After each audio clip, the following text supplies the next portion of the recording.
जय श्री राम दोस्तों। हाल ही में इंडिया के उपराष्ट्रपति धनखड़ साहब ने इस्तीफा दे दिया है।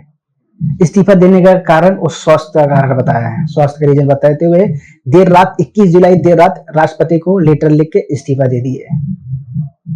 अब रीजन तो स्वास्थ्य का है या क्या है क्या नहीं, इसके बारे में पूरा वीडियो में डिटेल बताऊंगा, अंत तक आप बने रहे।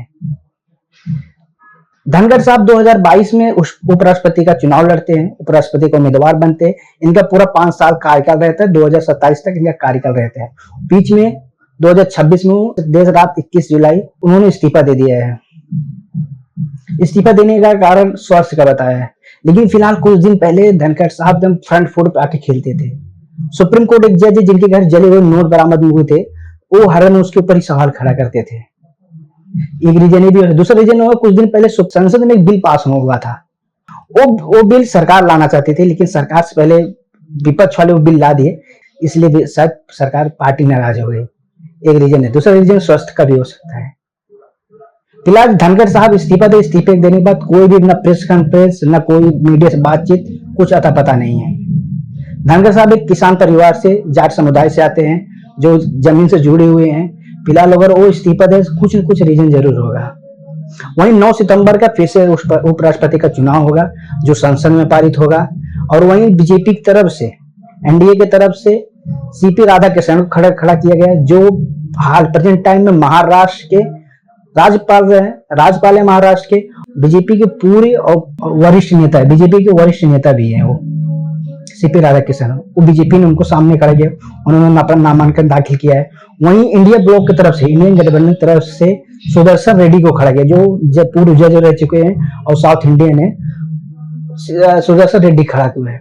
वहीं साउथ की जो जितने तमाम विपक्ष वाले ने सवाल खड़ा करते हुए कहा है कि जो वहां के जो हैदराबाद जो उधर के जो मुख्यमंत्री है चंद्रबाबू नायडू, वो क्या इंडिया गठबंधन को सपोर्ट करते हैं कि या फिर इंडिया गठबंधन को सपोर्ट करते हैं या फिर एनडीए को सपोर्ट करते हैं। उन्होंने साफ कड़ी शब्दों में कहा कि हम अपनी पार्टी के साथ है, हम गठबंधन के साथ है।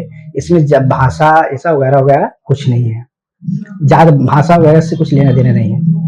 वहीं देर रात लखनऊ में एक मीटिंग होता है, जिसमें सुदर्शन रेड्डी मौजूद भी रहते हैं। वहां मीडिया से बात करते हुए कहते हैं कि ये जो चुनाव इलेक्शन है, ये सिद्धांतों पे लड़ा जाएगा, सिद्धांतों से लड़ा जाएगा, हार जीत लगी रहती है।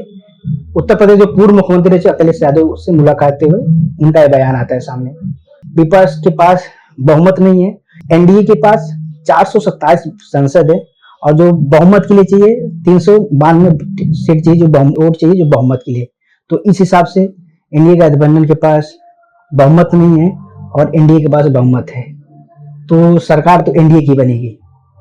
अब देखने वाले 9 सितंबर को वोटिंग होगा और इलेक्शन कमीशन की तरफ से वोटिंग हुआ। वोटिंग उसी दिन होगा और उसी दिन ही घोषित किया जाएगा कौन राष्ट्रपति बना है, कौन उपराष्ट्रपति बन रहा है। एक ही दिन सब होगा और एक साथ सब होगा।